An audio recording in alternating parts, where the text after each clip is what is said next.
ये देखो बीच से आ जा, बीच ही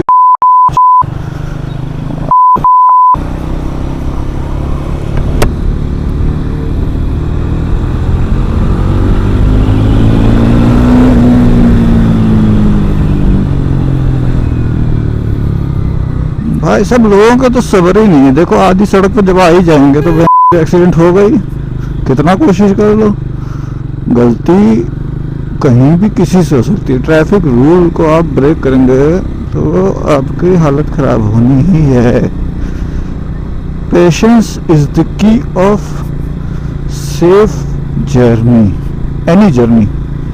जरूरी नहीं है कि वो जर्नी का मतलब बाइक राइड ही हो, कार हो, बाइक हो, कुछ भी हो, पेशेंस रखना आपको पड़ेगा।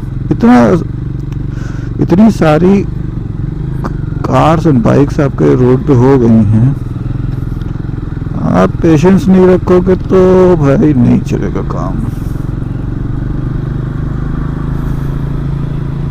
ये समझना बहुत ज़रूरी है लोगों को, बट लोगों में है नहीं। जो मुझे लगता है, फील होता है इतने सालों से चलाने के बाद, कि जो मेजर प्रॉब्लम लोगों को है वो दो है। एक तो लैक ऑफ पेशेंस, दूसरा है वो है ईगो, चीज़ों को ईगो पर ले लेना। आप सपोज करो इसको ऐसे मान सकते हो कि कोई कार से है तो कोई बाइक वाला उसे ओवरटेक कर गया तो उसकी ईगो हर्ट हो जाएगी, या आप कार से हो, कोई छोटी कार से हो, कोई बड़ा कार वाला से आप आगे निकल जाओ तो उसकी ईगो हर्ट हो जाती है। तो भैया क्या ही किया जा सकता है ऐसे केस में। तीसरा भी एक रीजन कह सकते हैं, वो है अति सुंदर एंड सुशील रास्ते। बट मैं उसको बहुत बड़ा मेजर कारण इसलिए भी नहीं मानता क्योंकि देखिए रास्ते खराब होना एक अलग चीज होता है, और कहने के लिए आप एक्सपीरियंस्ड बोलोगे अपने आप को, बट आपको पता है कि जब रास्ते ऐसे हैं तो आप उसके बाद भी ऐसा चलाओ कि गाड़ी आपके कंट्रोल के बाहर चला जाए, तो फिर क्या आएगा एक्सपीरियंस।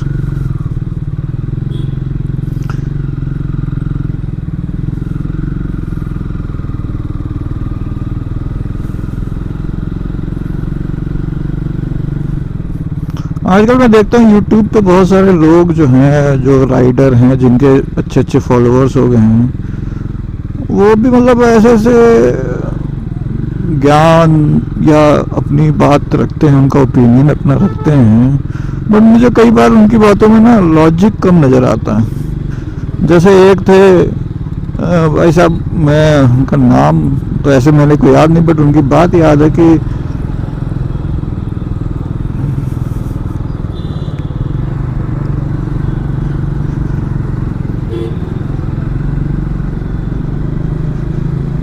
उन्होंने पहले तो एक वीडियो चलाई जिसमें एक बंदा चौराहे से निकल रहा था तो उसकी फॉल्ट बताने लगे कि इसने ऐसे किया वैसे किया इसलिए भिड़ गया।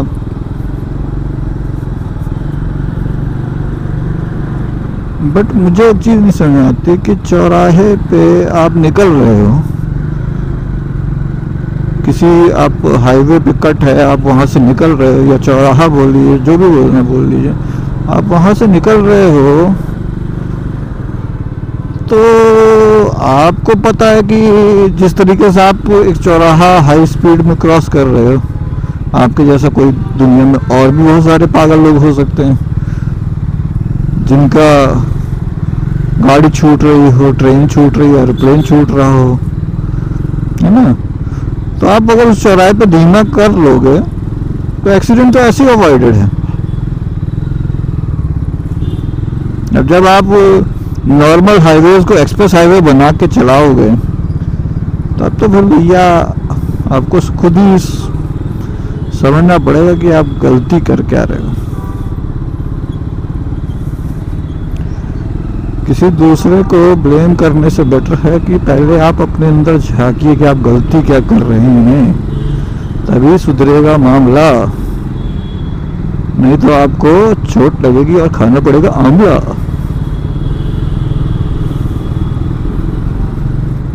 अगर जिंदा बचे तो ये भी बात है, क्योंकि कई बार किस्मत आपको मौका नहीं देती। और सड़क इतनी भड़क, एनसीआर में तो खास तौर पे मैं ये कहूँगा कि सड़क इतनी भीड़ भाड़ बढ़ गई है कि आप धीमे चलाओ, जब मौका मिले। मैंने लगभग, मैं आपको बता दे रहा हूँ कि मैंने व्लॉग करने का स्टार्ट किया है, बट मैं लगभग 16-17 साल मेरे को हो चुके हैं बाइक चलाते हुए। और लगभग से 16-17 साल नहीं हुए, लगभग मैंने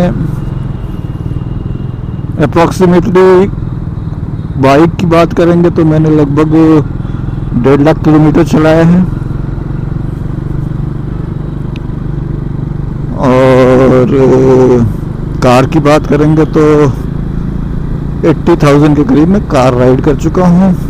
तो एक बात जो सबसे बड़ी है वो ये है कि मुझे कार वालों का भी दर्द समझ में आता है जब मैं ड्राइव करता हूँ, और जब बाइक चलाता हूँ तो मुझे बाइक वालों का भी पता रहता है। और शायद मैं इसीलिए थोड़ा ढंग की और रूल्स को फॉलो करते हुए चलाना प्रेफर भी करता हूँ। क्योंकि देखिए, चाहे आप कार में हो चाहे आप बाइक में हो, रूल्स तो देखिए आपको फॉलो करने चाहिए। अब आप एक चीज सिंपल सा सोचिए, रूल सिर्फ इसलिए ना फॉलो करना कि दूसरा भी फॉलो नहीं कर रहा है, इससे बड़ी अक्लमंदी की बात आपको मिलेगी? खुद से सोचिएगा कि दूसरा गलत करे तो मुझे भी गलत करना, ये फर्ज बन जाए अगर, तो इससे आई गेस अच्छी बात तो मुझे नहीं लगता कि कोई और, मतलब अक्लमंदी की बात या अच्छी बात कोई और हो कर सकता है। बाकी भैया, बाइक को लेके, बाइकिंग को लेके दुनिया इतनी ऊट पटांगा पे जी रही है कि you can not expect वाइजनेस from anybody. मतलब पढ़े लिखे लोगों में भी मैंने देखा है कि बाइक्स को लेके ऐसी मतलब बोल पाना मुश्किल है कि ऐसा क्या क्या वो, जैसे मतलब वो अज्ञानी है या क्या है, वो समझना बड़ा मुश्किल है। जैसे मैं अब आपको एक इंस्टेंस बताता हूँ कि मैं जब चुम्मी ले ले भोसड़ी के, जब बाइक ली एंड देन हेलमेट लिया and somebody asked me in my office कि ये हेलमेट जो आपने लिया कितने का लिया है, तो मैंने बताया कि 4400 रुपीज़ का है। और ये आपको भी पता है कि ये 4400 के बेसिक हेलमेट ही में आएगा, है ना। जो चलाते हैं वो जानते हैं, जो नहीं चलाते हैं वो नहीं जानते हैं। SM के स्टेलर हेलमेट मैं यूज़ कर रहा हूँ, और जिस तरह की मेरी राइडिंग है मुझे अभी तक तो उससे ज़्यादा क्या ज़रूरत नहीं, क्योंकि मैं इससे पहले स्टील बेड यूज़ कर रहा था, मेरे लिए ये भी अपग्रेड ही था। तो उनका कहना था गिरोगे तो ये भी तो नहीं बचाएगा, तो इतना पैसा क्यों, आप समझ रहे हैं। तो मेरा एक सिंपल सा उनसे पलट के एक सिंपल सी चीज़ पूछी, फिर तो हेलमेट पहनने की जरूरत ही खत्म हो गई, क्योंकि गिरने पे तो कोई भी हेलमेट नहीं बचाएगा। मैं जानता हूँ ये थोड़ा मैंने अलग सा जवाब दिया, बट एक्चुअली में मैं कहना ये चाहता था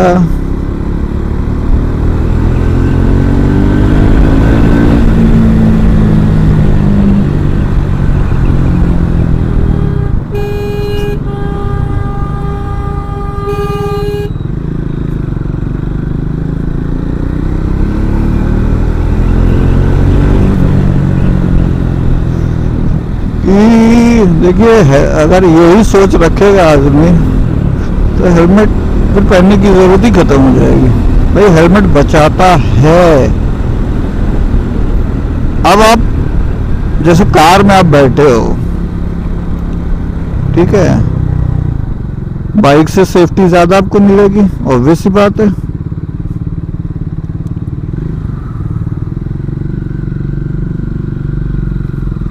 उसी तरीके फिर भी आदमी ये नहीं कह सकता कि वो कार में हर कंडीशन में सेफ है। सेम सिनेरियो में सेम तरीके से आप हेलमेट पहनो, ये देखिए जैकेट है, ग्लव्स है, सब कुछ है ना, आप सारे राइडिंग गियर्स पहनो तो 100% तो कोई भी गारंटी नहीं लगेगा कि हर सिनेरियो में आदमी बच जाएगा या हर सिनेरियो में आपको चोट नहीं लगेगी। बट विदाउट पहनने से बेटर होगा ये गारंटी जरूर होती है।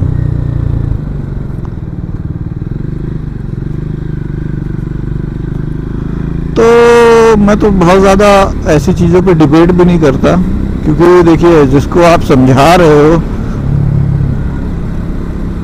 उसने वो स्टेप टाइप की कंडीशन कभी फेस की होगी तो वो ज़रूर समझेगा इन चीज़ों को, और अगर फेस नहीं की होगी तो आप समझा भी नहीं पाओगे।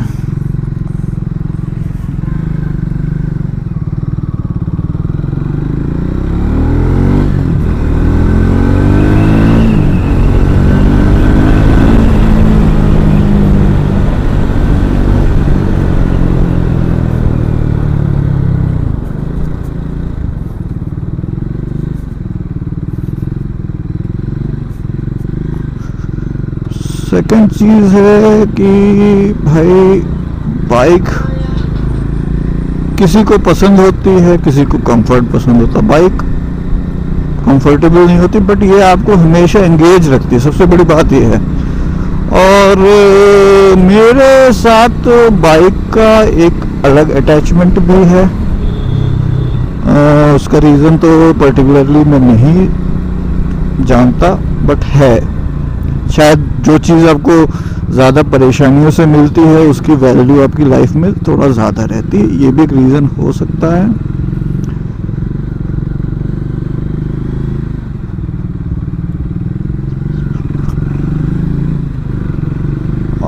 एंड एक बात और ये है कि जब आप एक सर्टेन एज में आते हो और आपके पास बहुत ज़्यादा कुछ, क्योंकि आपको जो बनना होता है वो लगभग आप बन चुके हो, तो जो अचीव करना होता है वो अचीव कर चुके होते हो, तो बहुत सारी चीज़ें बचती नहीं हैं करने को। तभी आप देखते होगे कि बहुत सारे लोग पेट्स पालते हैं या कुछ पालते हैं, एक सर्टेन रख रखाव करने में उनको मज़ा आता है, जैसे पौधे लगा लिए, कुछ कर लिया इस टाइप से काम, जिससे कि उनको पास सर्टेन एक कुछ करने के लिए हो जाए।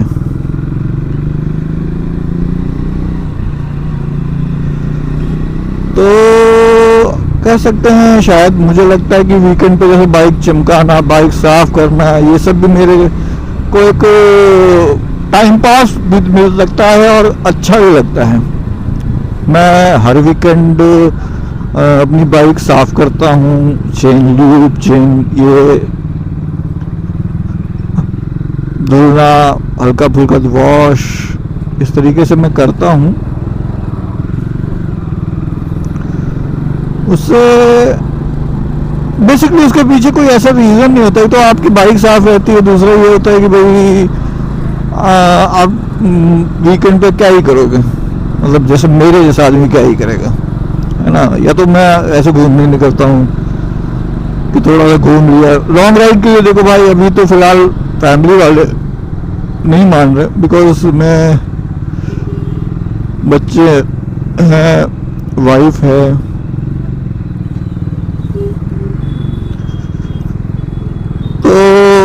उनके अकॉर्डिंगली शायद मैं अभी भी इसी होप में हूँ कि कुछ दिन चलाने के बाद शायद उनको भी कॉन्फिडेंस आ जाए, तो कुछ ट्रिप्स चोरी छुपके मारने के बाद, ट्रिप्स वो छोटी ही होंगी स्टार्टिंग में, ऐसी ट्रिप्स मारने के बाद देन फिर अपन लोग डिसाइड करेंगे कि कहीं बड़ी ट्रिप मारनी कि नहीं मारनी। मन तो देखो किसका नहीं करेगा, बट जॉब में रहते हुए लॉन्ग ट्रिप्स करना आसान नहीं है। फ्यूचर अभी मैंने ऐसे बड़े प्लान बनाने में भी मेरे को डर लगता है, बिकॉज अभी करियर का वो मुकाम भी नहीं आया है जिसमें मैं कहूँ कि मेरे पास पीछे से बैकअप इतना मैंने इकट्ठा कर लिया है कि मैं कहूँ कि मैं I am ready to follow my passion. भाई पैशन भी फॉलो करने के लिए पैसे चाहिए, पैसे।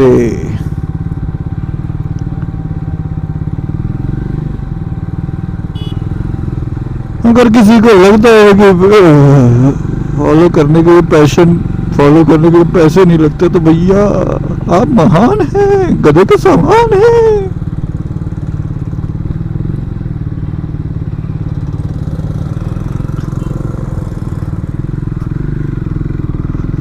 बाइक तो देखो हमने ले ली,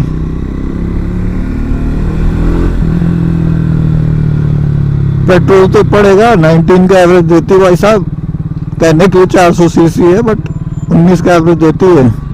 घूमने निकलो 100 का पत्ता ऐसे जाता है कि आपको लगेगा कार विदाउट अ कार। मेरी कार का एवरेज 18 है और इसका एवरेज 19 है। मैं किसी को भी जाऊं तो मेरा सेम ही खर्चा होता है। सो आ गए हम पुरानी जगह पे अपने।